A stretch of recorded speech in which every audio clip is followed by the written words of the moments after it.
When we last left our brave adventurers, they had barely survived the onslaught of orcs raiding nay, nearly destroying the town. Half of them are been captured by the unknown assailants, and half of them are watching in horror as a surreal set of circumstances unfolds around them. Right? So, let's describe the scenery a little bit more to refresh everybody's mind. You know, it's been 2 weeks, right? So, we may not actually have it fresh in our mind. It's actually gone on. One side of the palisade is completely gone. Part of it blown apart by a fireball and, in flames, and the other part of it just lying flat on the ground because, it got unpossessed type of thing. And, most of the town has been looted, is in ruins. Much of it is burning, okay, right? So there's flickering firelight everywhere, all this other stuff. And, as the orcs are retreating, in an orderly manner, Radcliffe has laid down another wall of fire, okay, right? Just to make sure, over the, area where the palisade has been broken through, right? Just to make sure that, you're momentarily protected. And all of the gouts of flame are going up. Everyone's sort of breathing a sigh of relief. Oh my God, we're still alive, right? You take a look around, and you realize virtually everyone except for the adventurers is dead. Okay, right? Dead, dying, wounded, messed up, seriously hosed. Okay? And all of the women, as far as you can tell, have been taken. All right? Either maybe killed or abducted or something happened to them. All right? And there's just a few other characters besides the adventurers, which are still, corpus mentis and still, still ambulatory, right? One of them is Windsor Bloom, Jeremiah Bloom's son, all right, who is the bard who is, playing music earlier at the festival today, okay, or earlier at the festival yesterday, I should say, because now it's already past midnight, right? And, he staggers forward, he's covered in blood and, all types of other stuff, and, goes to his father and he's crying, okay, right? And it's like, Father, they took Verity and Scarlet, they took Mom and Scarlet, okay, right? So it's on, and, Jeremiah is shocked, okay, the entire time. He and the other adventurers have been, really focused on the combat and keeping things under control. And he loses it for a second. It's like, well, we'll have to go get them, right? We'll have to save them. Like, get your stuff. We'll go right now, right?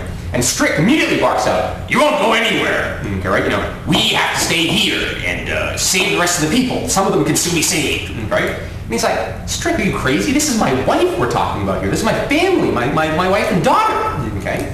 And Strick is like, "Take a look around. If we don't stay here, 5 people die now, 10 people die tomorrow, and this entire place dies. Look!" And, when he's commanding to look around, right, all of you are sort of like, shocked for a moment to take a look around, and you take in the scene, and a lot of it has just gone off the deep end, okay, right? Morin is busy. He's taken one of the two-handed swords and all the two double-bladed swords. Okay, right? The scimitars. The scimitars that the things that falchions are actually falchions. The double-bladed falchions that the orcs have. Okay, right? And it's just lopping off their heads and then sticking them onto the spikes on the palisades. Okay, right? And he's doing it with just a mindless efficiency. Okay, right? Blood spattering everywhere as he's going forward. Okay, right?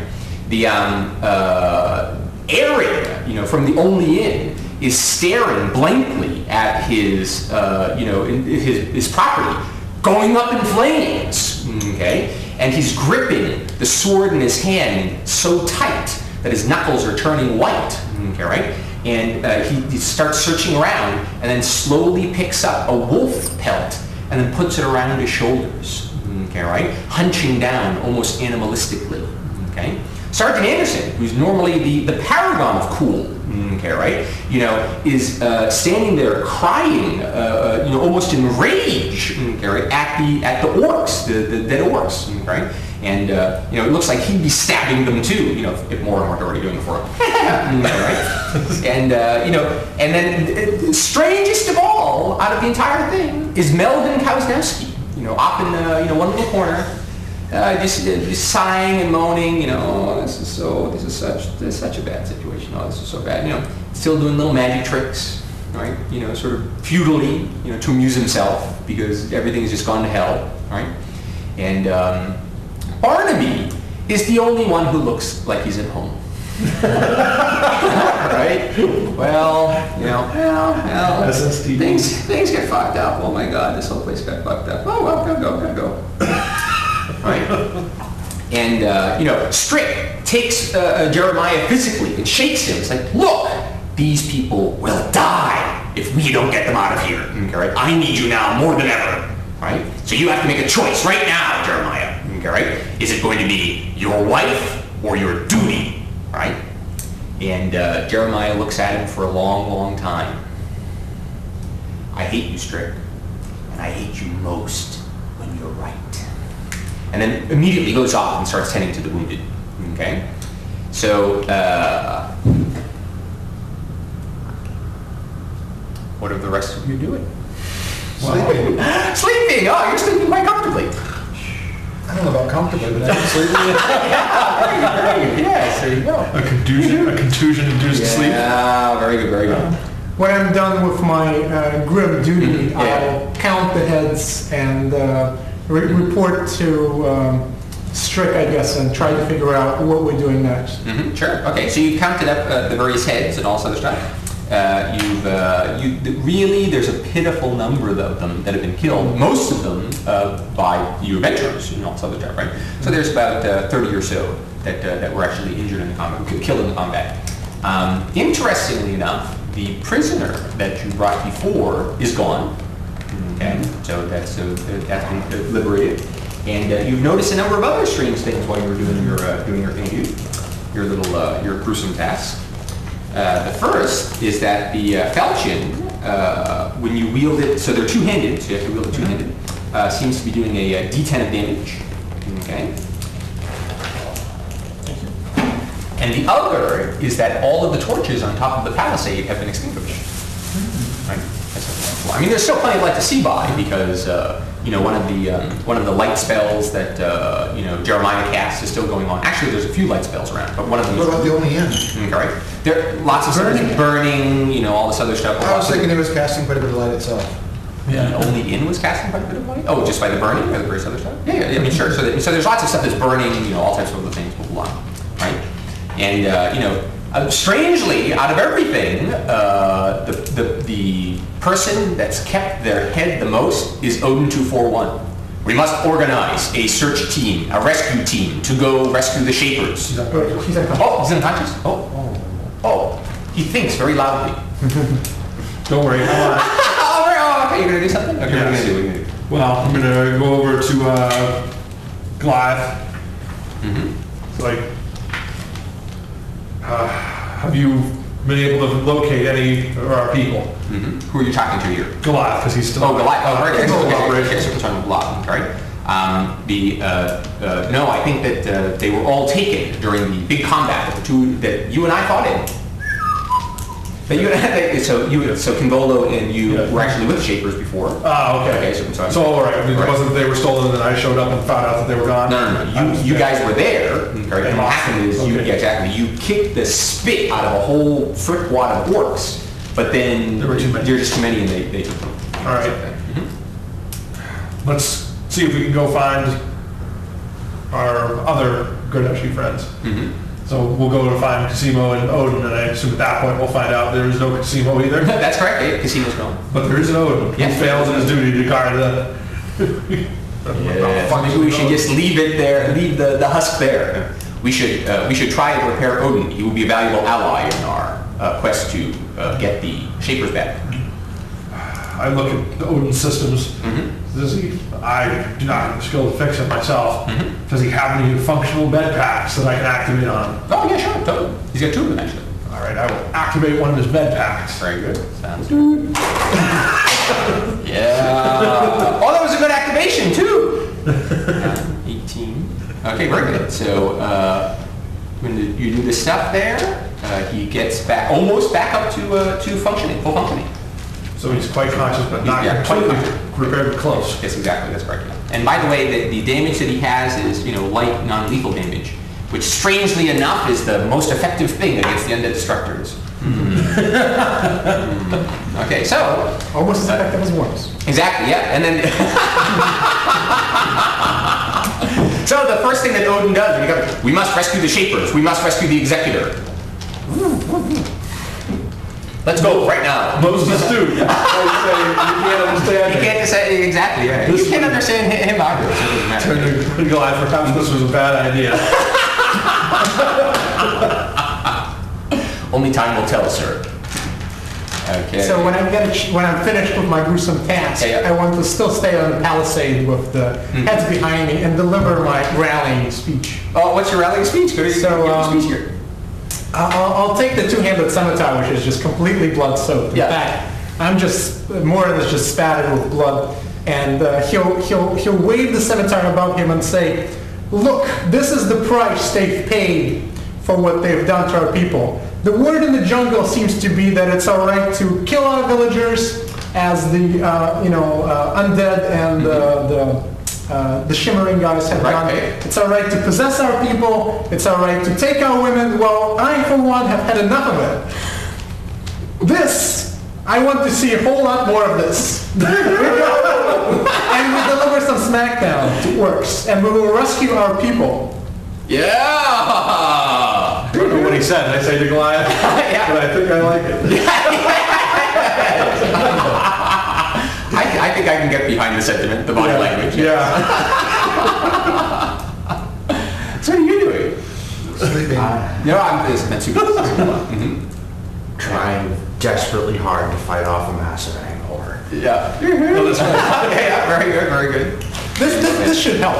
Yeah, and you can't actually decide which is more, disturbing to you. Wow, this place I just came to got completely destroyed. Damn, I've got a pounding headache. Man. Doesn't help that Lex keeps saying, "Get up!" Yeah, exactly. Get up. Get places to go. No time for jokes.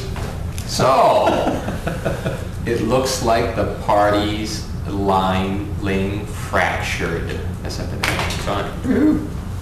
So what are you gonna do? So I'll come down and talk to Strick. So are we going to mount the rescue? Yes. But it's not we. You're going to mount the rescue operation. Okay? It's very important at this juncture that I and the command team get back to Overgrowth to warn them of this orc threat. This was very disturbing in a number of different ways, right? I was taking a look at that bastard commander on the other side the entire time, and do you know how many commands he issued the entire time that we were here? 3. That means that these fuckers were well-disciplined, well-organized, and they must have been training for a long time, all right? They already knew what their battle plan was prior to even starting, all right? That type of command and control is very, very frightening. We are facing an organized army in the field here, not a whole bunch of orcs. I fought hundreds of orcs, right? How many battle cries were there during the entire thing? None. How many times did they stop to rape, loot, pillage?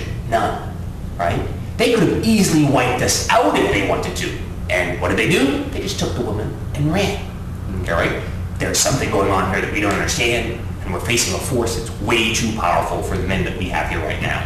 So we have to fall back and consolidate.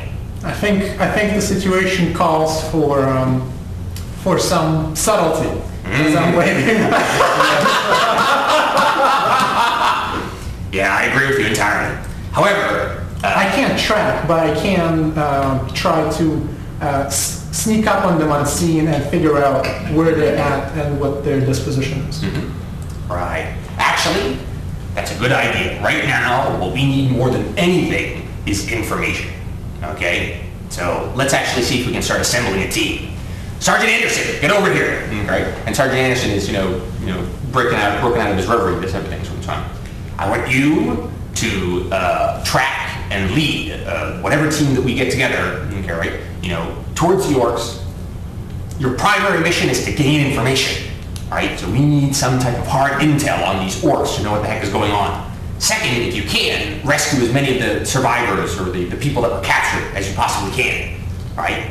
And most importantly, I don't want any vendettas going on here. Do you understand me? Okay, right? And Sgt Anderson is looking at him blankly. I don't give a fuck what happened to you 5 years ago. Right now, you need to be here now. Okay, okay, right? And your mission is to get back alive under any cost. Do you understand? Right? And Sgt Anderson dully nods.